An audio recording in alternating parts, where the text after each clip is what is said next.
Hello everybody, welcome in. It's Laura from Tenacious Taurus Twin Flame Tarot, and I wanted to talk about forgiveness.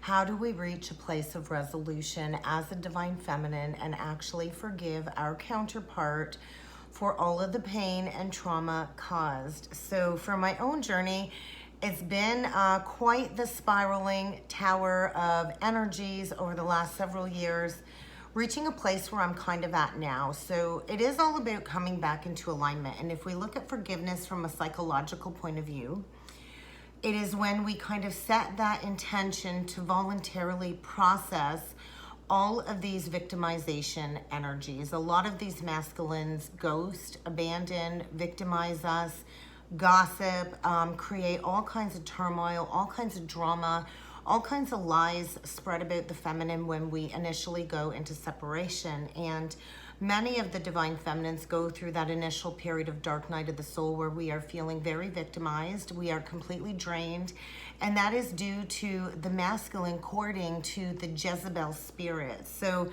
we undergo this deep DNA change within our cellular body. It's like this activation. It almost creates like this complex PTSD energy for many of us as we kind of fragment the mind and experience all of these states of consciousness. When it comes to the past life timelines, it is a very traumatizing energy to go into that separation. So when we consciously choose to embrace these changes and reprogram our mind by honoring these feelings, especially when it comes to the divine masculine having no regard for the offenses against the divine feminine, many of us are overcome with a plethora of negative emotions, a lot of resentment and vengeance. Vengeance was a big one to overcome for me.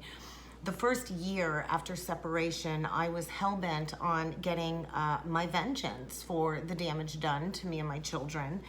And I fed the darkness involuntarily by seeking that revenge from the victimization that both the divine masculine and the Jezebel karmic feminine kind of put me through. Many of us go through something similar. Although we have our own unique twin flame journey, we all have similar experiences when it comes to the separation and all of the feelings and negative attitudes that we have in regard to the offense of the divine masculine. So we have to consciously choose to overcome these negative emotions in the beginning stages, and it does get easier with time. You know, we have to learn to release resentment. You know, there's never any amount of justification for the way that the divine masculine has treated us along this journey, no matter to what extent the damage was for your own personal situation. Forgiveness really is the energy of releasing these negative emotions. It doesn't mean that you condone what was done. And, you know, forgiveness basically is a term used for us to absolve all of these negative emotions and to basically clear our spiritual account of any karmic debt when it comes to this obligation, when it comes to this transformation journey. So on a psychological level, the journey is very traumatizing, and we go through many layers of grief to reach this place of virtue when it comes to forgiveness. And many of us explore our spirituality in this process. And the medicine that we give ourselves really is filling our own cup first. So I don't know that forgiveness will ever restore any sense of justice for the damage done by the divine masculine or that Jezebel karmic feminine entity. But, you know, in order for us to release ourselves from this negative soul contract, we kind of have to forgive. We never ever forget, but we are kind of asked as that divine feminine to let go of any bitterness or grudges when it comes to the immense pain and destruction that this journey brought into our lives. We can't hold on to anger. Anger is truly a block to abundance. Many of us go through stages of wanting to seek revenge, and we harbor a lot of resentment. And the sooner you decide to embrace forgiveness and just move forward, the easier the journey does become. So that is a big thing, is to keep moving forward. I do highly suggest the no contact. Don't reach out. Don't feed the divine masculine any ounce of energy, because if you are, you're feeding the karmic your energy as well, to keep that veil of illusion over the divine masculine's eyes. So when we release this bitterness, this pain, this resentment, that's when we can improve our overall state of health and peace of mind. And forgiveness leads to healthier interpersonal relationships with all of our dealings moving forward. It does improve our mental health. Many of us go through extreme mental exhaustion, states of psychosis. A lot of stressful anxiety comes forward in the beginning stages, creating all kinds of negative hostility towards the divine masculine and the karmic. And this leads to that very dark, depressing, dark night of the soul energy. And we're kind of here to improve our self-esteem, to improve our heart health, and to build that stronger immune system as part of this ascension journey and this collective awakening. So it is easy to hold on to a grudge. And, you know, I've even played into some bitterness and resentment over the last several days for the lack of regard for all of the emotional distress that it really did cause myself, my family, my children. Especially when you give your heart fully and completely to the divine masculine and you trusted him with your heart, we have to spiral through many stages of anger, sadness, confusion, and many of us dwell on this pain for a very long time. And that is where we kind of get filled with all of this vengeance and resentment towards the divine masculine. And we are being asked to not allow that to take root, and to allow these negative feelings to kind of pass through us in order to bring forward our positive higher vibrations. So many of us get swallowed up whole at the beginning stages of the separation, and we get swallowed up whole by the bitterness of this deep sense of injustice. And as we consciously choose to naturally move towards forgiving, that's when we can learn to be, you know, that guiding light for others. So when we hold on to these feelings of resentment, these unforgiving energies, we do spiral into anger, and we're going to bring that bitterness into every new relationship and every new experience. So we're kind of being asked to not be so wrapped up in the wrong that was done to us, so we can kind of enjoy the present moment. So in order to kind of get out of that dark night of the soul, or that place of, hey, my life lacks meaning, we kind of are being asked to tap into our spiritual beliefs and to tap into our soul's purpose in order to, you know, return that value in our life and to enrich connectedness with others along the spiritual journey. So, you know, how do you reach a state of forgiveness? I really had to think about that, because really it is a personal commitment to embracing this process of change, to move from suffering into alignment. So we have to first recognize the value that forgiveness brings and how it can improve our life, no matter what the outcome is. We need to identify these wounds from the inside out, and who all needs to be forgiven, because a lot of these counterparts may reflect to us all of our past trauma, which can create this complex PTSD energy. And we kind of have to, you know, seek that spiritual counsel with others along the journey, within your own inner revolution. And we kind of have to acknowledge these emotions at the core. And I talked about sacred rage. That's part of clearing the base chakra. That's like the first step, is that sacred rage. And, you know, we have to embrace all of these negative emotions when it comes to all of the harm done to us. And I have been met with every kind of sociopath, narcissist you have ever kind of imagined. I've been sexually assaulted, physically assaulted, emotionally abused, all kinds of abuse I've been met with along my life's journey. And, you know, we have to kind of recognize how this harm really has negatively affected our behavior outwardly. And we have to consciously work to release these pent up, stuck emotions. And we have to consciously choose to forgive the persons or people that have offended us. And we have to kind of move away from playing that role of a victim. We always have the power to take back control of our lives. And we kind of have to do that no matter what on this journey. So, you know, we can't let this pain define us moving forward, no matter how much hurt you have been through. We have to dig deep to find that compassion and that understanding. So I wanted to talk about mercy versus forgiveness. Forgiveness is like the letting go of all of these underlying feelings that really don't feel good. And mercy is showing compassion. So when you can move towards mercy, that's when you can really take back your inner authority and have this relief from this deep suffering and this pain when we release that anger and that resentment. So mercy is kind of like a combination of forgiveness, benevolence, and compassion. And you know that you've kind of reached a place of resolution from the inside out when you have this positive feeling in and around you. So a big part of the journey is forgiving yourself. Self-forgiveness is one of the most difficult aspects on the journey, and it really is one of the most important steps. So how the heck do you forgive yourself? First, you got to forgive the people that have wronged you, and this is very challenging because a lot of these offenses are unforgivable. But this really is the healthiest path forward, no matter if you've received an apology or an insincere apology. We have to kind of keep moving forward in that healthy state, and then we do that by forgiving ourselves. So we have to kind of take responsibility for our own mistakes, for our own life.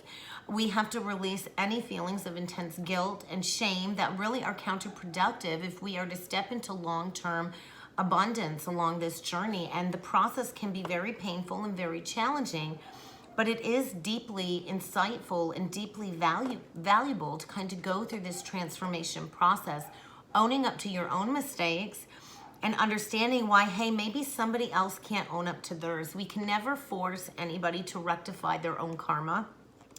Karma never loses an address. And like my grandma always used to say, everybody gets theirs, and we might not be around to see it, and we don't have to be around to see it.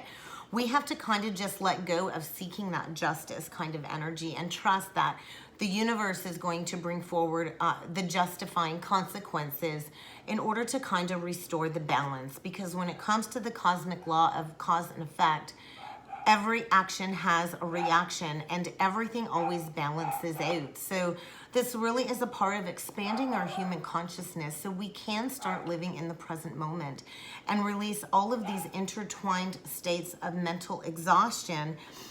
It's kind of like going back in time in this time machine and having to relive everything. So we need to remember it's okay to be angry. It's okay to be sad. It's okay to feel guilty. We need to understand the difference between guilt and shame. We have to be willing to admit where we messed up and to apologize to anybody that has hurt us. It's kind of like that 12-step program that an alcoholic goes through when they join AA. It's kind of like the 12-step ascension program on the Placida side of the chart. And I always call the housing side of the chart Archangel Michael's ascension journey. Like that's the ascension ladder. And we have to write ourselves an apology for everything that we tolerated that we did not deserve. And we really have to take that time to take care of ourselves, mind, body, and soul. And it takes a whole lot of patience. And we cannot ever attempt to try and change anybody else. We know how hard it is to change ourselves. So don't ever try and change somebody else. All you can do is align to your truth and align to your purpose and become aware of your own shortcomings, and to realize that when you forgive another, you're not condoning their actions. You're releasing the burden of carrying a weight that is not yours to carry. And be grateful. Be grateful for the lesson that this journey taught you. Because if I look back to 3 years ago, I did not have this prophetic energy around me. I did not have these gifts. And I've learned from the silence. I've really learned from the silence to be more tolerant, to bring a lot of kindness into the world where we are met with so much unkindness. And I've learned to forgive and to step into that role of being that healer for others in healing myself. So as many of us know how painful this is, we kind of have to get to a point of remembrance to be grateful for the lessons, because I wouldn't be here today if it wasn't for my divine masculine being that great teacher and reminding me how to be the best version of myself. So if we look at biblical terms, if we look at Matthew 6:15, the Bible does say, but if you do not forgive others their sins, your Father will not forgive your sins. Or if we look at I can't even say it.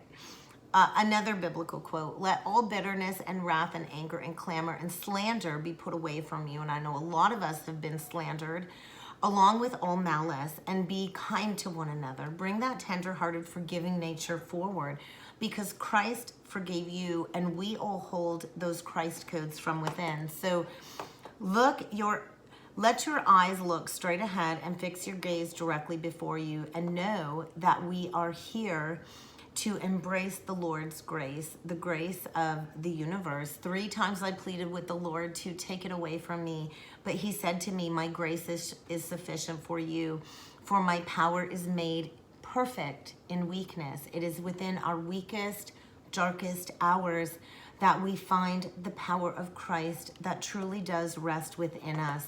And forgiveness, according to the Bible, is correctly understood as God's promise not to count our sins against us. Biblical forgiveness also does require repentance on our part if we are to turn away from our old life of sin and to really embrace the faith that we have inside of our heart within Jesus Christ. So when we embrace forgiveness, our feelings come forward with understanding, empathy, and compassion, even towards the people that have hurt us. And it doesn't mean that we excuse this harm that's been done to us. But forgiveness allows us to find a kind of peace for us to be able to go on with life and to live that best life. A big part of me reaching a state of forgiveness was really understanding the Jezebel spirit that the masculine is courted to, the female narcissist. And that's not going to apply to everybody's journey if you are a masculine that is a divine feminine or whatever. So, I know a lot of the punishment that the divine masculine has gone through has been the courting of the Jezebel spirit. A lot of these karmic feminines use guilt or neglect to control the divine masculine. They use their powers to exert control. They get angry easily. They punish the masculine in ways that we could not even imagine. She plays the role of the martyr. She believes that her pain is greater than anybody's pain and suffering. And this really drains the masculine's energy. A lot of these karmics get very offended easily. They're very superficial, very, very insecure. And the more insecure they are, the more superficial that they are. So they really don't have love for the masculine. What they seek from the masculine is self-validation.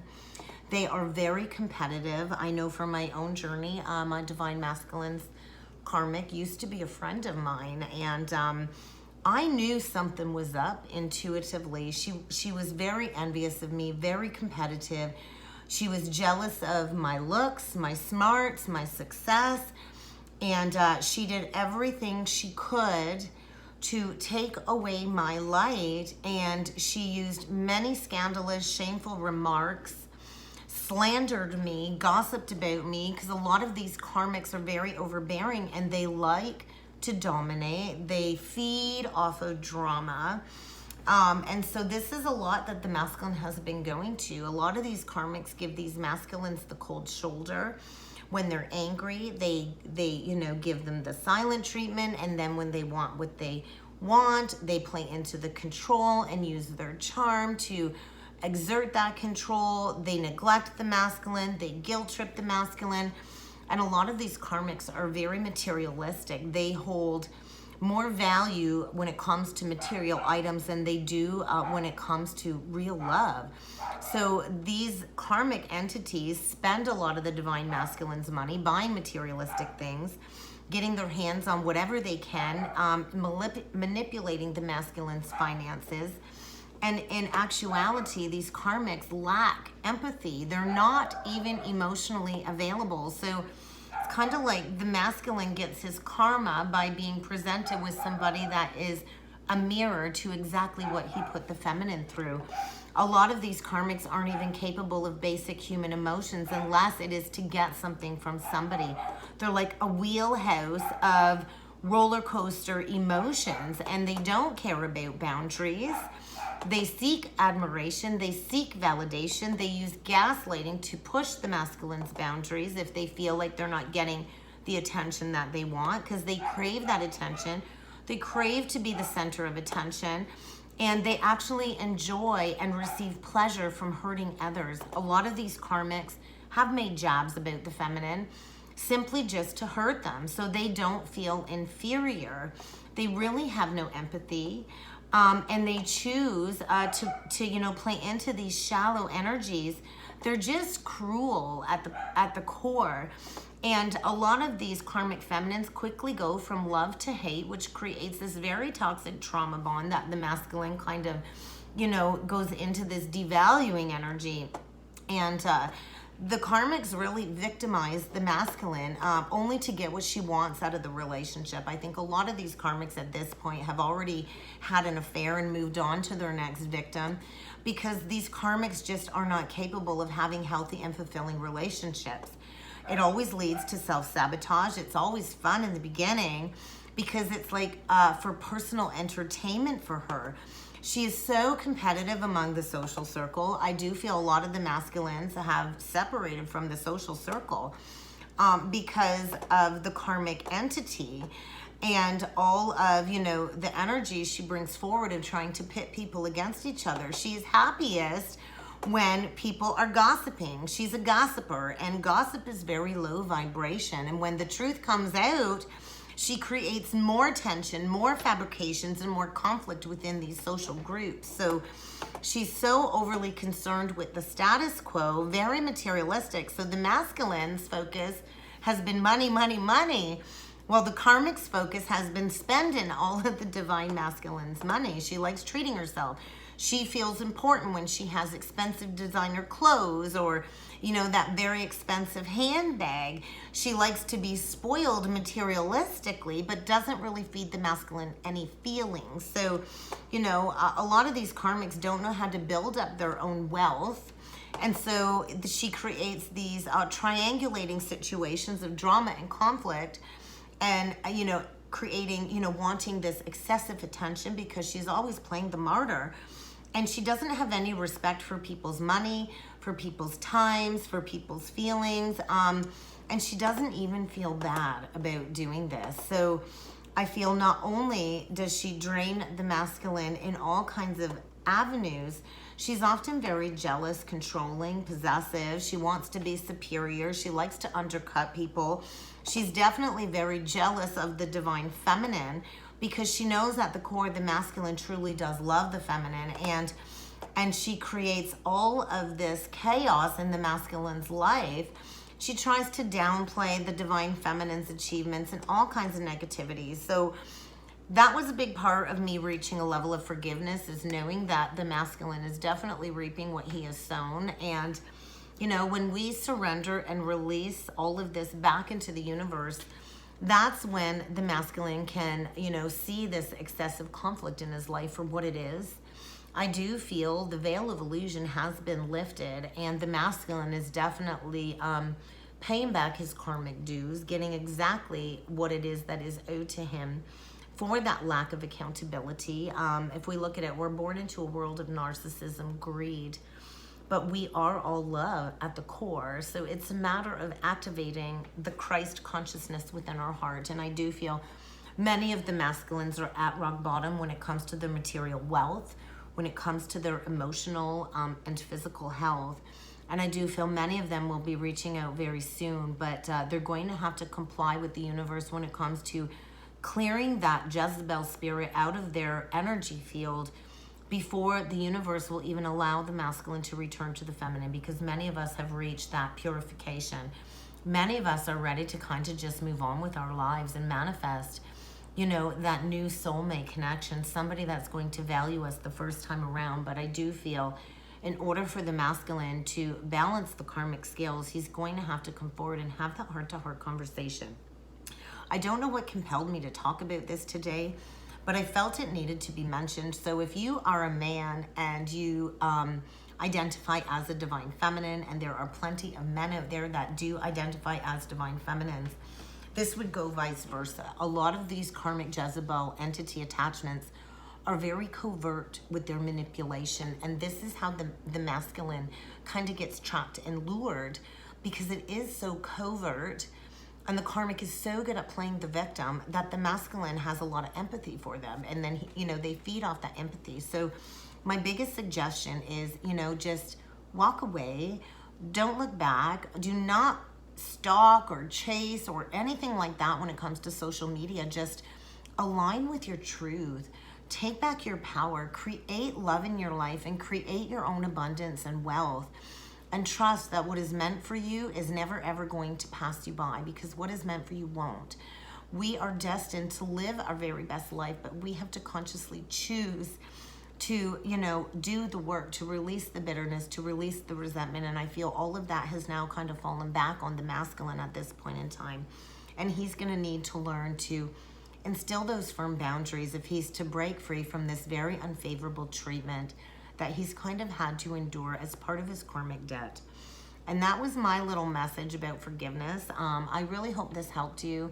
If you would like to book a reading with me, please feel free to check out the description box below, guys. And I look forward to seeing you all again next time. Thank you.